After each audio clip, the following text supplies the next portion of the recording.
Hello, everyone. Welcome to the Funky Marketing Show. Another episode, another time to talk about some important things. And there's one topic that we keep neglecting, and it's what it takes for marketers to rise up and gain credibility. So today we are talking about that. I will have a guest, but first let's hear the famous funky intro.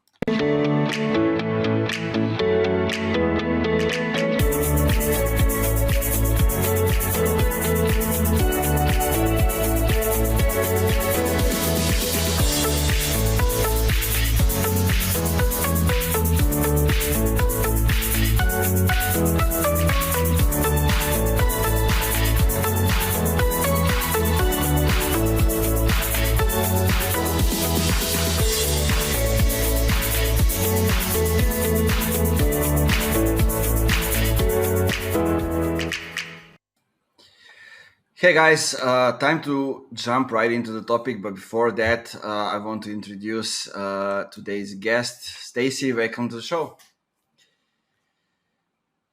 I think we cannot hear you for some reason. Okay, yes, hi. Now it's good. Yeah. Good to be here. Yeah, thanks for taking the time. And before you say anything about yourself, I think I owe you like a public apology, because I've been part of the community, but I didn't ever engage, and somehow I'm always lacking time to get into that. But just No worries. a public apology for that. Yes, well, I mean, I think it's a standard sort of thing that we see. Marketers are busy, right? That's the number one complaint I hear. I'm so busy, so much to do. Yeah, but somehow, when you build a community on LinkedIn or something like that, and you are reaching so many people, then it's, do I have time to go into the smaller communities, those kind of things? You kind of start measuring both, but I think we need to be in those communities. Just it's me that needs more organization, so I find the time for that. Yes, yeah, and it's interesting. So I started SOAR Marketing Society. That's the community for B2B marketers, really as a private community off of LinkedIn. I find that I worked for 14 years in corporate marketing, and a lot of I would have been hesitant to share sort of anything publicly when I was working in a corporate job, and so I think it's important to have, private communities off of these platforms like LinkedIn, which is great, for reading and consuming. But I think it's difficult for some people to engage, and they don't feel comfortable asking questions in that big public forum. So, that's why I'm excited to build that and to have a place to really send B2B marketers who are wanting to up-level their skills and elevate their leadership and gain more credibility. And things that we don't necessarily talk about. A lot of the content on LinkedIn I find is very much around how to on tactics, not so much about sort of that leadership and strategy side of it. So that's our mission there. Yeah, I very much agree with that, and I'm trying to do some things differently. But then I see most of people going into if you're going in depth on some stuff, and they are not for the majority of people, then you won't get that much traction. So people follow that. And then, I'm just going to keep my post in the shallows, what resonates with most of people, and just going to go with that. It's true. Yeah. It's hard to kind of change, rotate the ship, so to speak. Yeah. So tell us a little bit about yourself, about your career, what you're doing, and those kind of things. Yes. So as I mentioned, I started my career in B2C marketing. Actually, I spent 14 years working in corporate. I worked for 5 different Fortune 500 companies based in the US. And then I decided one day that I was ready to start my own thing. So I became a marketing consultant. I've written a couple of marketing books. I'm, as my kids say, I'm a marketing nerd. I love all things marketing. And so I tend to study marketing, read marketing. And now I'm coaching folks on marketing and helping them build their careers in marketing and get really to earn a seat at the table. and for marketing to be seen as a strategic function of the business, not just an order taking function, which a lot of organizations, especially the fast growing ones, tend to find themselves in. So I spend a lot of time talking to marketers about that, concern, that they want to be more strategic. They want to be invited to these strategic conversations, but they're viewed really as taskmasters, right? And order takers from the executive team, from the sales team, from the product team, and how to start changing perceptions internally so that they can do the strategic work that they thought they were hired to do. Yeah, exactly. I can totally feel you now that I'm a fractional CMO in a couple of companies doing the same. So I can see how the marketing was observed before, and Mm-hmm. the things we are changing right now. And just this morning, I was explaining to Alexander, the guy that works with me. Like he asked me why are like so many of those things are like no brainer and logical. So why so many people don't have it done the way that should be inside the companies. And the answer is so complex because some of them never learn how to do it differently. Some of them have specific goals that they are going after, so they look outside of them. There's a lots of stuff that's going on over there, but it's a conversation that we needs to have persistently. Mm-hmm. Yeah, and I think a lot of times too that scaling companies, they tend to hire salespeople or business development people first, and then they get to the point where they need a marketer. But generally, they hire somebody that's more junior to the sales organization, and so naturally, that person comes in with immediately, here's a whole list of tasks that we need you to do. Yeah. And they never are really given a chance to build a strategy because they already have a long list of activities that the sales team needs, or the product team, or the executives are saying, oh, we're so glad you're here, here's a whole entire list of stuff to do. Yeah, I just saw the very same example. It's actually scary how similar it is, and it's the CEO who didn't have time to go through all of the leads and have meetings with all of them. So he's hiring interns Mm, every 6 months. The new one that is going yeah. through the leads, and deciding. Intern is deciding which are good, which are bad to go to the call with a CEO. Wow. And when marketing team asks, like what's happening, are the leads good or no, are we doing the good job sending them over, he says, look, I don't know if I'm gonna be able to find time to give you the answer because I'm here 2 more weeks. Like, Right. And also, I've never been trained. of course, I mean, he Yeah. just came into the company and they told him how to do the outreach. That's it, Right. basically. Wow. So much room for improvement. Exactly. So let's dive into the thing. So you Yeah. mentioned that there are 5 key competencies today's marketer needs to master to stand out. Based on Yep. the research and stand out marketing. Of course, Mhm. where else should be the source? Yes, yep, exactly. Yeah, so I co-wrote a book with two other folks who are marketing professors out in the UK, and it came out basically right before the pandemic. So it was Hmm. really perfect timing in terms of everything that we had observed. We had done research that a lot of companies take any industry and they were kind of copying and pasting each other, and we called it the sea of sameness. And everybody had the same value proposition and the same YS story, and even the same color palette and look and feel, and even website layout, and using a lot of jargon, using a lot of we statements, not so much about the customer. And so we started digging into it, and there is this topic has kind of been floating around, how to differentiate yourself, and a lot of it falls to, well, you need to be doing positioning, and you need to find your unique differentiators, and what we were really interested in is maybe there's actually a skills gap and a Hmm. competency gap happening within the marketing and sales and product organization, that if everybody's comfortable copying and pasting, something's wrong. Something is fundamentally wrong at a cultural level, and maybe even a functional level. And so that's what we were interested in. We dug into that, and we did a ton of interviews with business leaders across the US and the UK primarily, and marketing leaders and sales leaders, and kind of dove into this topic. And what we found was there were really 5 kind of key competencies that were lacking. I mean, we observe this in companies that are successful. The marketing team and the sales team have these competencies.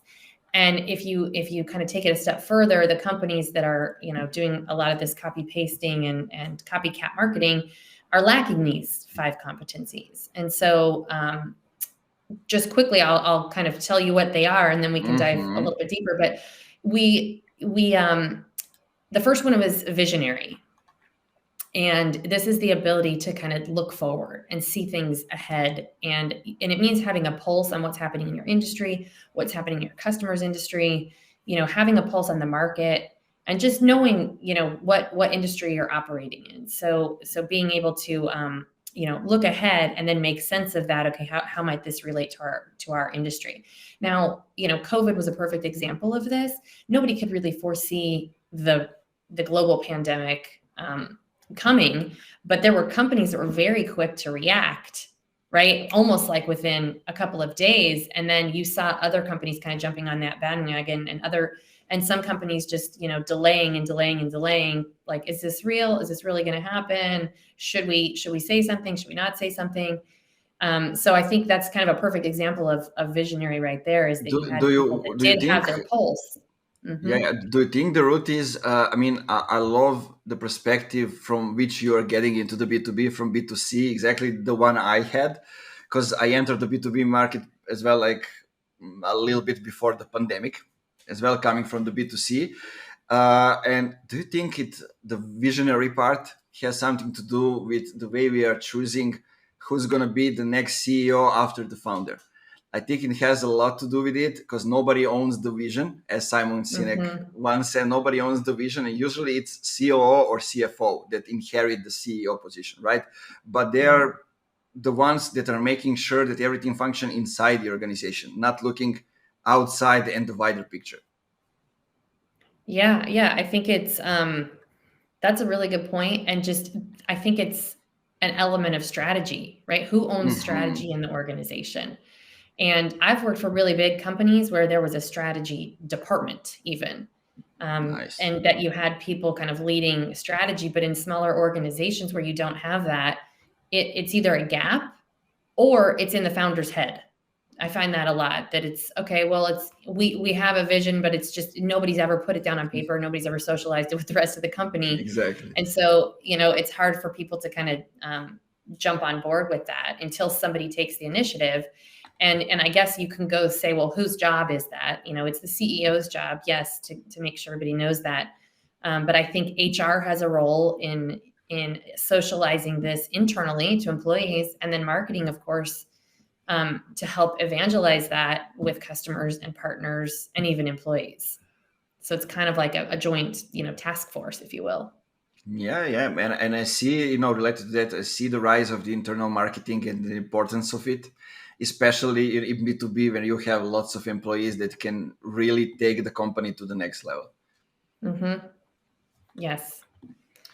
So the second competency was activator. And this one is really, marketers are traditionally pretty good at this one.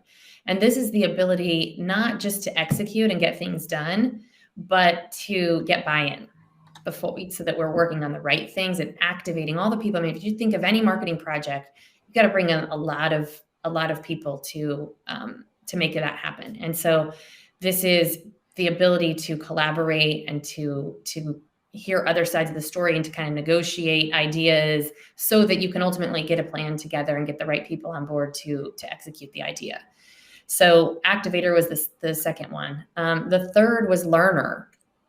And this is interesting because, everybody on one hand will say, I need to be learning. I understand the importance of continuous learning, especially in marketing where things are changing, every single day. There's new technologies and new platforms and new customer sentiments and new ways of buying and new ways of selling. And a marketer really needs to kind of always be learning. But on the other hand, this is a huge gap for a lot of marketers because they don't have time. And they'll say, the number one barrier is I want to be doing this, but I don't have time. And in fact, we asked the question to a lot of the leaders we spoke to, and we said, do you have a formalized learning plan or process? And they said, well, we have a budget, but I can count on one hand how many times people have come and asked to use that budget toward a learning initiative. And that's alarming because companies are willing to invest. And I think we're seeing with the great resignation and the reskilling that needs to happen. And now there's this employee retention problem. But meanwhile, there's a lot of marketers haven't necessarily taken that to heart and really realizing that they own their own leadership and their own development. And so, my advice to marketers on this one is take advantage of it and map out kind of what is the next bullet point you want to be able to add to your resume, and what do you need to learn to get there, and go find a class. Or we're building a marketing strategy coaching program right now to help people, and we have a value proposition course that kind of helps people on some of these fundamentals that are really lacking in marketing. But I would say that was, that's the third one is learner. The fourth was usefulness. Usefulness is the ability to connect the dots. So if you think of marketing's job as being really the bridge between what a company sells and what a customer wants, and how does marketing build the bridge between those two? And this has to do with, you have to understand both sides of that equation, and then really develop content that customers want, right? And understand how they buy. So that you're doing something that's meaningful. And like one example I think that we hear in B2B is just a super tactical example is on your website, are you sharing your pricing? Are you sharing your price ranges? And this is something that every customer says that they want, and yet most companies are not transparent about because it's too complex, or there's too many variables, or we can't share this. And so, you can certainly put a range on there, and it weeds out actually a lot of people that would never be able to even afford your services, and hopefully directs, the right type of customers to you. And the other trend that I think is happening right now is around usefulness is, I can't remember the exact number, but it was a high percentage of people that would prefer a sales rep free buying experience. They don't want to interact with the sales rep at all. Yes. Yeah. And so, and some companies are kind of fighting that, right? Well, too bad, this is how we sell, and this is how you have to go through the process. Other companies, and the ones that figured this out, are certainly more in tune with their customers and will likely win in their space. How do we use marketing and digital content and videos and other things to educate buyers, because that's how they want to learn and that's how they want to buy, versus forcing them, to sit through a demo and talk to a salesperson. Yeah, and even giving them a chance to try out the product. That's also because lots of times when I was trying to buy something, I wanted to get a quick win to look at it, and if I got the access this day, I would solve my problem today and I would buy the tool. But instead I needed to go to schedule a call to find the time. If it take a week or two, and then I would just go with the ones that it's most convenient. Yeah. And I think for tech tools, I mean, that's an easier sell, right? If it's, the free version or just a little 7-day trial.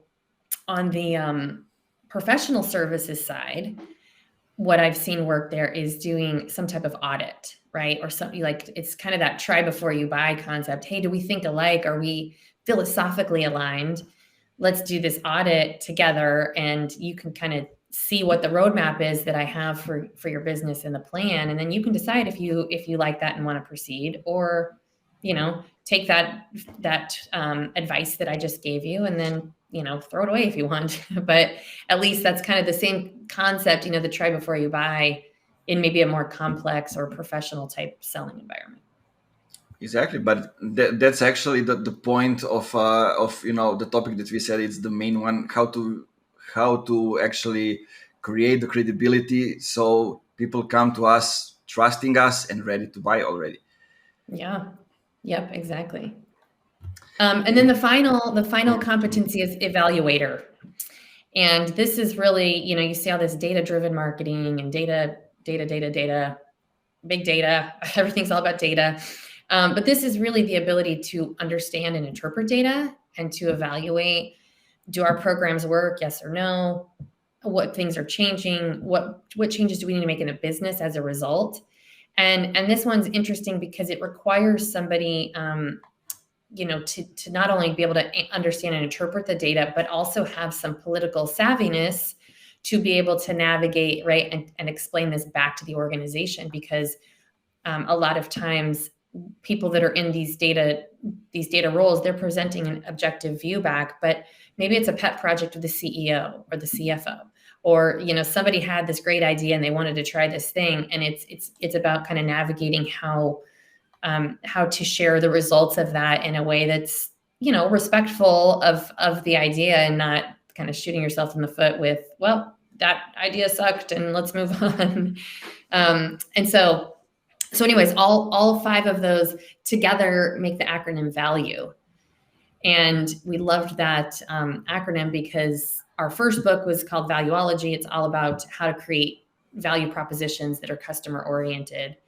And this is, fundamentally what we believe the role of marketing and sales is, which is to communicate and deliver customer value. And so this is kind of telling you how to do that. I mean, if you believe in that philosophy that, yes, my job as a marketer is to deliver and communicate customer value, these are the 5 competencies really that you need to be successful. Yeah, I think customer value is, should be the North Star for us, for the company, for everybody. Because I think, in this day and age that we are living, especially in tech, like lots of companies have sort of like similar products, similar features. Mm-hmm. They have this engineers that can work in each one of those companies, the same job. And, to be able to differentiate themselves, it's the way we enable customers, to go to their journey towards buying the product, and then the customer experience becomes the most important thing. And with that, the value, the purpose, and everything else gets, gets the more bigger importance than it ever had. Mm-hmm. Yeah, exactly. I was, just this morning working on a strategic narrative for a company that works in recruiting, so partnership with hiring, senior roles, those kind of stuff. And Mm-hmm. it's the thing everybody is looking after for a company. It's not like the salary range, nothing else. They just want the purpose. They want company that, that has the story, that has the vision, that know what it's doing, and that's all that they want from the company. Because they will get the Yeah. same salary everywhere. The job is basically the same, but what we Yep. feel is different. Yeah, exactly. Culture is a big piece of that, right? And how to explain that and communicate it. Career progression, right? It's like give people what they want. And I think going back to kind of one of the competencies, learner, instilling really a learning environment, and people, want that. They want to get better, and we're not meant to be stagnant humans. We're meant to keep evolving and growing. And just because we stop school at a certain age, does not mean that we stop learning. And so I think a lot of companies can take that to heart, right, and figure out how to build a little bit more formalized program around that. Yeah, and we talk about external things, but how can we implement all those things inside the company? For example, that we mentioned that usually company try to grow with hiring more salespeople from the start. Mm-hmm. They don't, see marketing as building the foundation, and then sales should take it to the next level, but it's reverse. Yeah. So how can we turn things around and get more credibility to marketing? Yeah, I mean, I think that's a great question. And it's interesting. There was a stat that I saw that somebody published, that did some research on Fortune 100 CEOs, that only 13% of them had some type of background in marketing. Most of them came from a finance or engineering background. And I think, if you were to look at tech companies, it's probably skewed very high on sort of the engineering tech side and Yes. not really on the marketing and sales side. And so that is fundamentally where we're starting from. That's our starting point. And I experienced this firsthand working for several individuals who were non-marketers. They tried to apply formula to marketing, and this is a one big difference I saw between B2C and B2B was that B2C marketing, we had a really big budget. We did not have to fight to secure the budget, and there was a respect for the marketing team and the marketing department as to the value that they were bringing.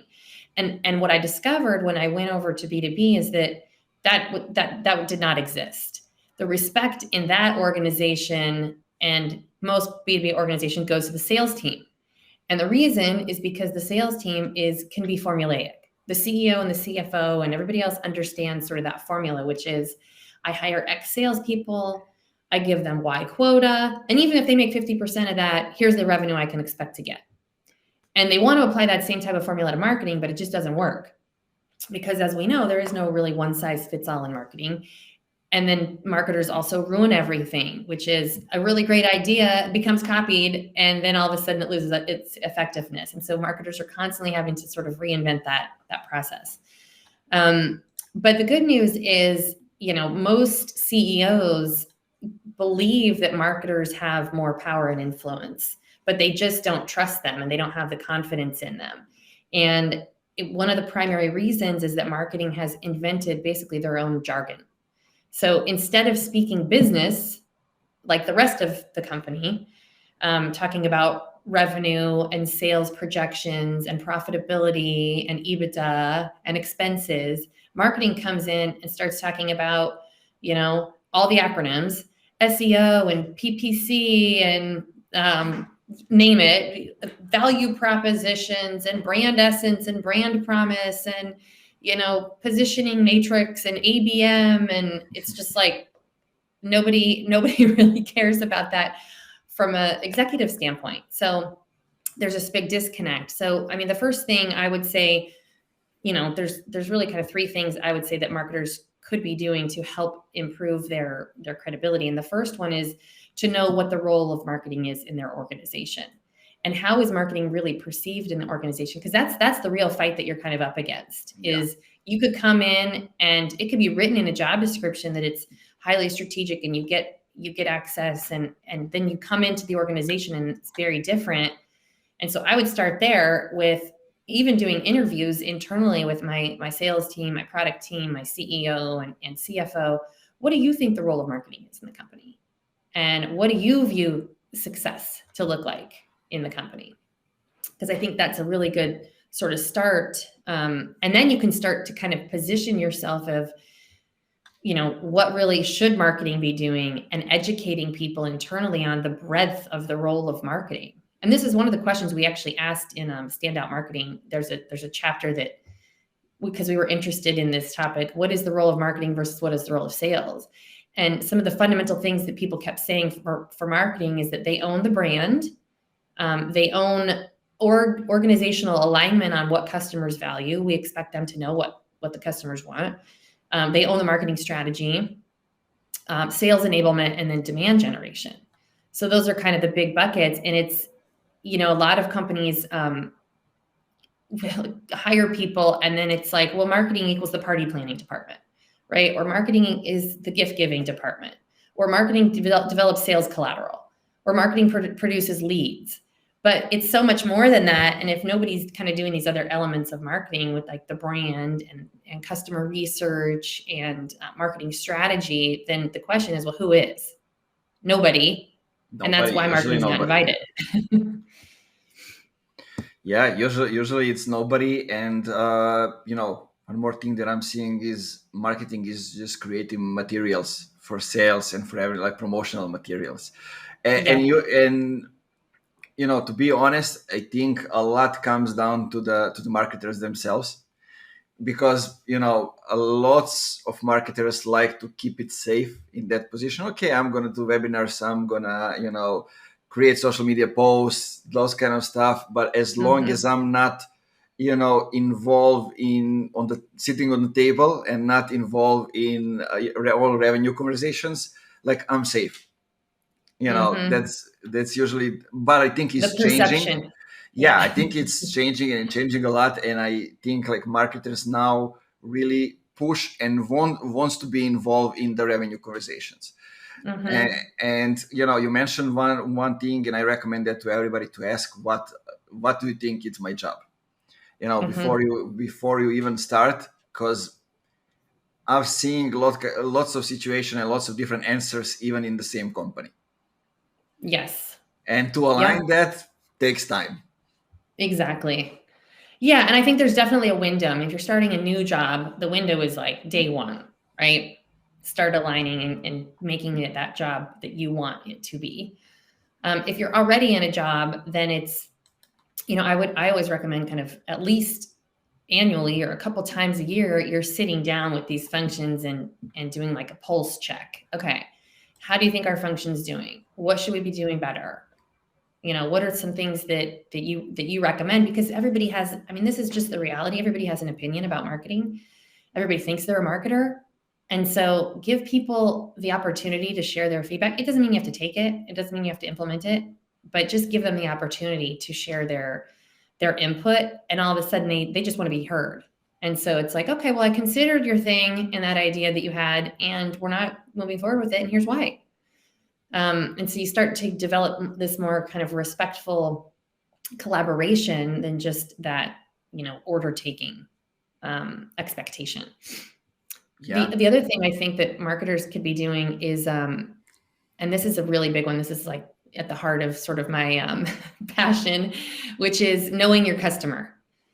And I'm shocked. I mean, this is again B2C versus B2B. In B2C, we wouldn't have thought ever about launching any campaign or any new product without doing extensive customer research. I mean, that was just a big part of our budget. We did focus groups all the time. We had a whole entire research agency. We bought third party research. I mean, we were always looking at sort of what the sentiments of the customers were.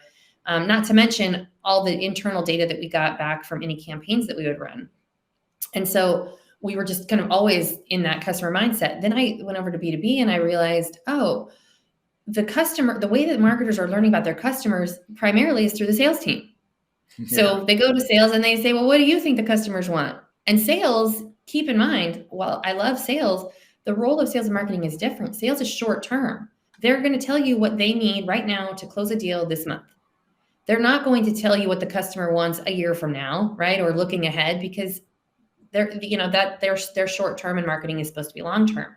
So you have these series of you have a distorted view, I would say, of what customers want if you're only going through the sales organization, because it's just like this sort of kind of myopic view of what customers want. So, number one thing that marketers could be doing is budgeting for customer research and talking to their own customers. Now, I know that there's a lot of feedback and input and advice on LinkedIn. Like every marketer should go out to talk to customers, and I don't necessarily advocate for that, because there is a skill set required to interview customers and to talk to customers and to get insights from customers. So if you're not experienced in that, I don't certainly recommend picking up the phone and just trying to have a casual conversation with a customer. Secondly, I think this is where the sales people come in. And while it's important to have that relationship with the sales team, because sales often in B2B organizations holds the key to the customer relationship. And if marketers want to talk directly to customers, they generally have to go through the sales team, right? Because the sales team owns that relationship. They're going to probably set up the meeting. And a lot of salespeople will say, don't have respect for the marketing person, and they're actually fearful on putting the marketer in front of the salesperson. In front of the customer, because they're like, I don't want that marketer to mess up a deal. We may have a deal in the works or a potential deal that I'm going to sell them in the future. And I'm really fearful that marketing is going to say something or open their mouth or ask a question that's going to be inappropriate, and then it's going to ruin all my chances. And so, so one thing I recommend for marketers is get with your sales team and learn the sales process. ask your sales team to recommend one sales book. What's their favorite sales book? And read that book so that you can understand the sales process. Because when you get respect from the sales team, then all of a sudden that door opens to customers. And I myself, when I went over to B2B, would always attend sales training. So we had sales methodology training and all the sellers went through it. And I always asked to attend. And I was the only marketer. And it was, Yeah. we would hire trainers and the trainers would even say, I can't remember the last time a marketer has come through sales training. And so that just kind of goes to show this disconnect from marketing and sales is really a little bit more in your control than you think. And so learning about the sales process, asking the sellers kind of what their struggles are, and just, treating them really like a customer segment. Like, okay, I want to understand how you're doing your job and how to be better. Opens the doors to then being able to have customer conversations. Yeah, I agree. And if you add customer success to the whole conversation, it's totally another door, because they have all the insights that both marketing and sales can use further. Yeah. And I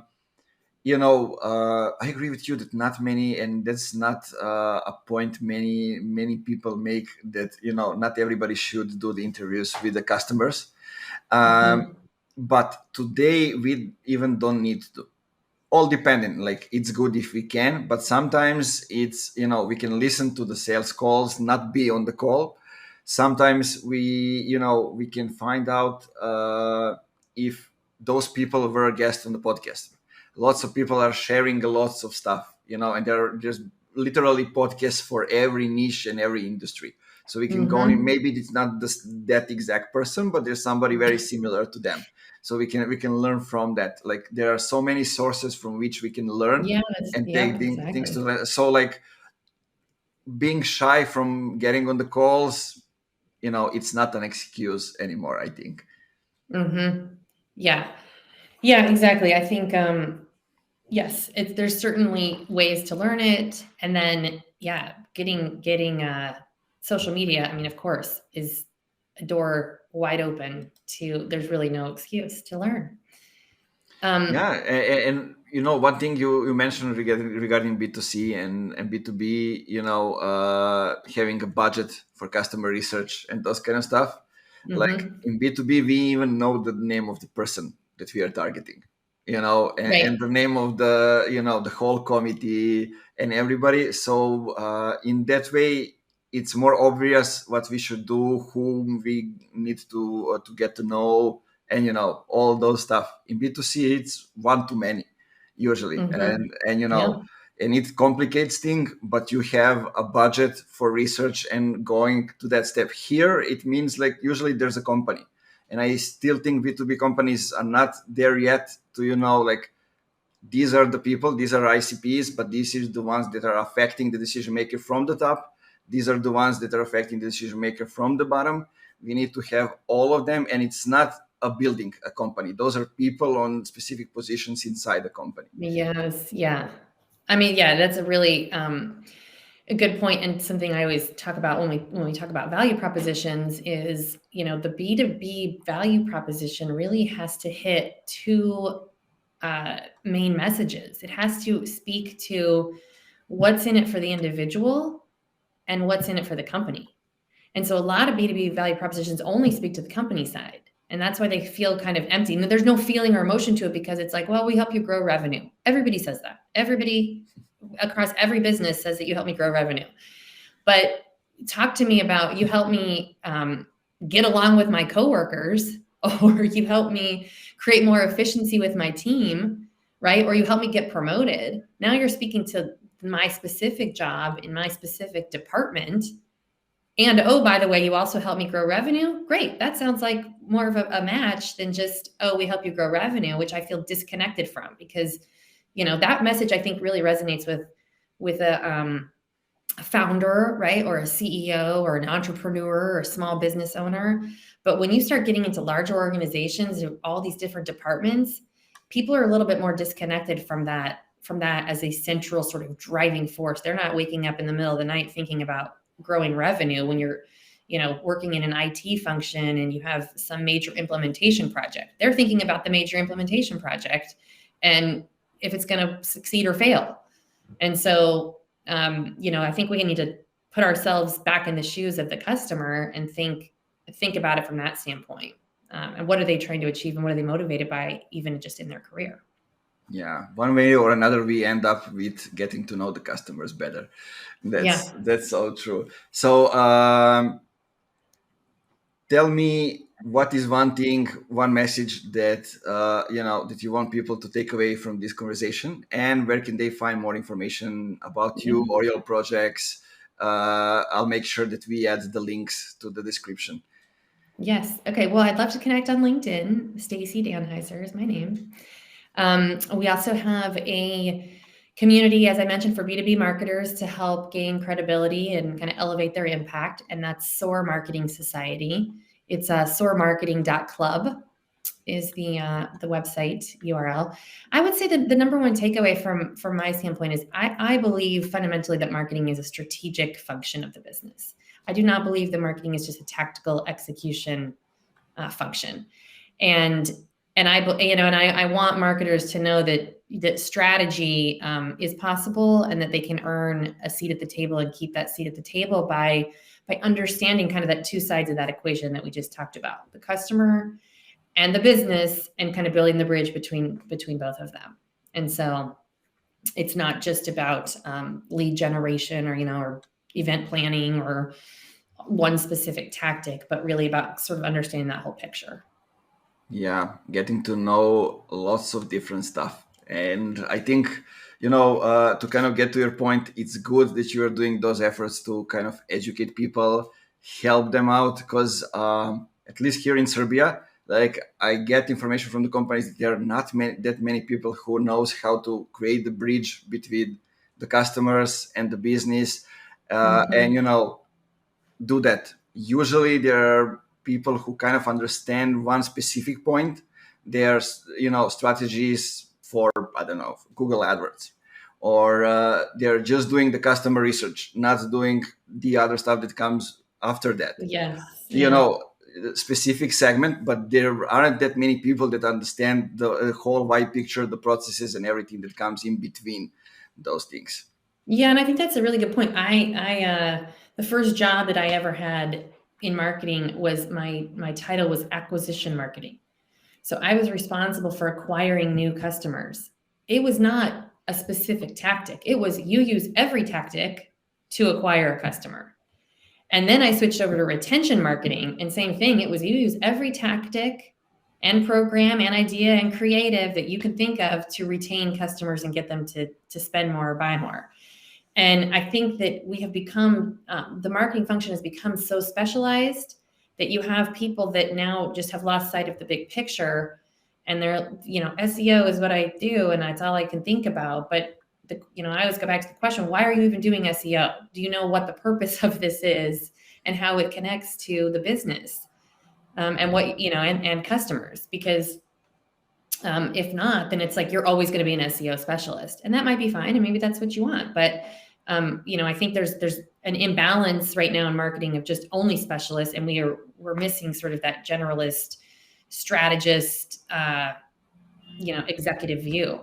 So Yeah, totally agree. I see that people agree with you as well. Like Aneshka agrees with lots of stuff.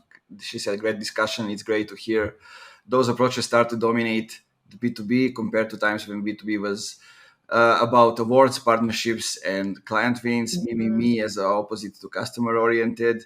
And Jayko also said spot on regarding marketing and sales and short, long term comparison. So, Stacey, thanks a lot for being on the show. yes, Sorry for me being late at the yeah, start no one worries. more Thanks for time. having me. It was a great discussion, and I think we're gonna have to do this again soon and get more into seeing how the whole industry is developing and what are some new things that we are seeing. Yes, would love to. Yeah, we'll do one on marketing strategy. We'll dive into the specifics of how to create one. Sounds good. Sounds good. Thanks Okay. for being on the show one more time, guys. One more last thing for you. Go back to the beginning of the episode. Check out all the specific things that Stacy was talking about, all the 5 components and everything else about alignment between marketing and sales and customer value and all those stuff. And keep it funky as always.